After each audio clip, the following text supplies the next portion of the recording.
I was going through YouTube and I don't know, for some reason I wanted to search up tiger roaring videos. Like, man, you guys need to hear this. It's really terrifying.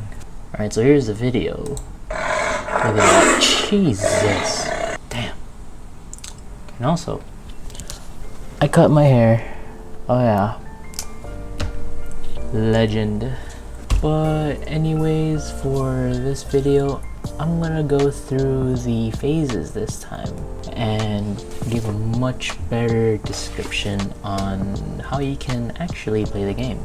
Alright, so there are a total of 7 phases in this game. There's the check phase, the draw phase, the check phase 2, main phase 1, the battle phase, the main phase 2, and the end phase. It does seem like there's a lot, but I'm gonna explain it as easy as I can for you guys to understand. And yeah, let's get into it. So before we get into the phases, we need to start with the preparation of the game first. We need to see who gets to choose to go first or second. And in order to do that, both players will need to roll 2 20-sided dice. A spin-down dice to be exact. Both players roll the dice. Whoever gets the highest number will get to choose to go first or second. Furthermore, whoever gets to go first into the game will not be able to attack, so they'll go through all of the phases except for the battle phase and the main phase too, because there'll be no point if you have no battle phase, right? Once the dice roll is finished, both players will go through their decks and they're gonna look for a level 0 king card, just like I mentioned to you guys. Also, one more thing about the 20-sided dice roll. I forgot to include this, but once you're done rolling and deciding who gets to go first, you will set your dice down and that's gonna be your counter, your life counter. You have a total of 20 health. You start your deck for a level 0 king creature. I already have one at the top here. And what you do is, you place it face down. It has to be level 0 too. Place it face down, what both players do, and then we can start with the game. The way to start the game is both players reveal their level 0 king. And once you do that, boom, you reveal your kings, the game starts, and we are ready to roll. You can also look at the other player's kings. Alright, next up, both players will draw 7 cards, and they will be given the option to mulligan. Now, a mulligan in a TCG or card game is a way to get more opportunities in their hands by switching out cards, putting it back to their deck, and drawing more cards. And in this game, you are given the option to choose any set amount of cards, up to 7 of course, put them back to your deck, shuffle it, and you draw the same amount of cards. And that is your one single mulligan that you are able to use before you get into the phases. Now when you draw your hand, I advise to have every single king creature of all the levels into your hand. That way you wouldn't have to worry about drawing into them and just like constantly try to upgrade them. Because like I said in past videos, kings are the level setter of the game. So yeah, you cannot play creatures with levels higher than your king, especially the level 0. So yeah. Now once you get your hand ready, you're pretty much set to go and you can play the game. So the first phase you will go through is check phase 1. These phases are used to check for any casts, magic casts, or creature abilities that activate in these phases. However, when on your first turn, obviously there's going to be no creatures on the field, so you don't really have to worry about it, so you can move on to the next phase, which is your draw phase. Your draw phase is pretty self-explanatory. In this phase, you draw 1 card, and that's it. You draw 1 card. Now after the draw phase, after your draw phase, you are gonna go through check phase 2. And you're gonna check for more casts or abilities. But I said again, this will be your first turn. So yeah, you move on to your main phase 1, which is where everything, all of your moves, your tactics are gonna be played there. This is what your board will look like. So in your main phase, you are granted 1 free upgrade and 1 free call. You guys already know what upgrading is, and that is pretty much like bringing a stronger king out. And because I have a level 0 king on the field, I can upgrade to a level 1 king, which I have right here. I already covered the 3 options, so this time, I'm going to upgrade my level 0 king to a level 1 king, and I am going to choose the reassign option on my level 0 king and put him into the front line. When you reassign your old king, you can put it wherever on the field as long as it has the role. So because this has frontline, I can put it on any frontline zone. The placing of your creatures is going to be very important.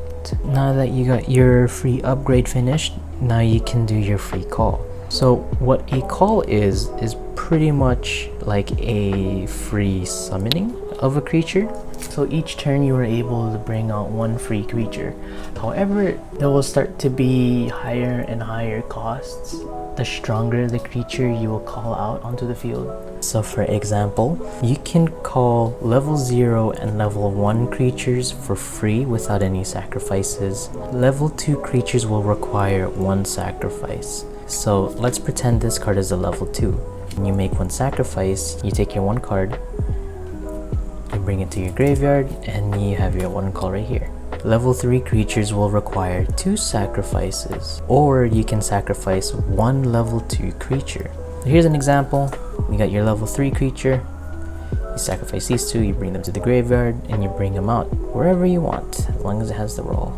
Or let's just pretend this is a level 2, you bring this level 3 creature out just by sacrificing this 1 creature and sending that one to the graveyard. And that's your free call. So here's a note I would like to add about calling and upgrading the king. When you take the reassign route, when you upgrade your old king, that does not count as a call. It counts as a reassign. You give it a new role, you know? So when you take the reassign role, you can pretty much have like 2 free creatures on the field.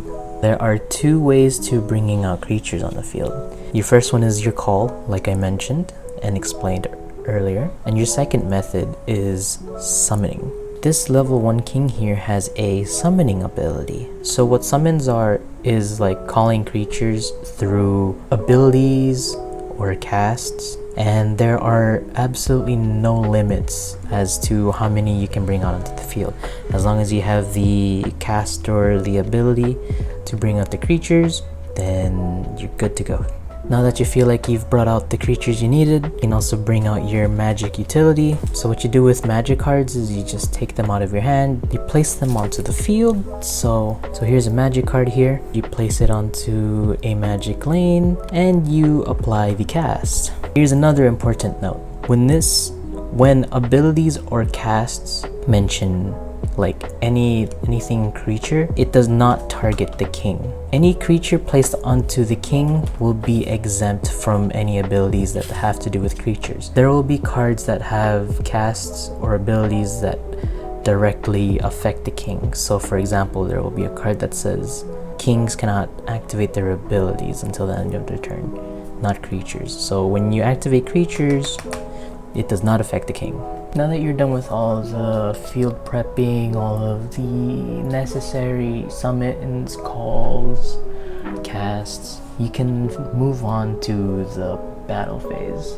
So the battle phase is very self-explanatory. It is practically the phase where your creatures will fight other creatures. In this game, creatures will attack individually, so that means that your creatures on the field will attack one at a time.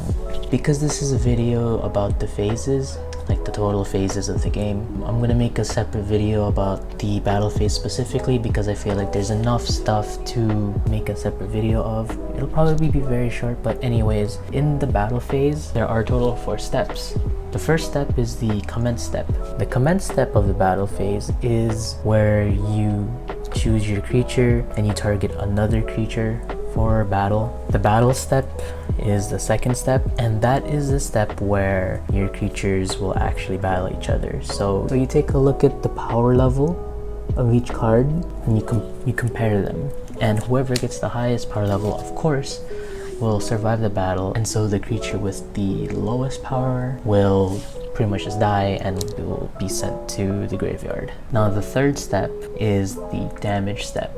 This is the step that happens when you have a creature that inflicts piercing damage or when a creature attacks the king directly. You apply the damage for the other player to take. You guys should already know that the level of a creature equals the amount of damage it does. So if you have a level 3 creature, it does 3 damage when you attack the king. If you have a level 2 creature, 2 damage. Level 1 creature, 1 damage.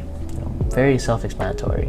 And that includes the 0, the level 0 king. It inflicts 0 damage when it attacks. So the final step of the battle phase is the end step, and that's just where the battle phase ends. And you get to move on to main phase 2, where you do your final board preparation. And so once you're done with your second main phase, finally move on to the final phase, which is called the end phase.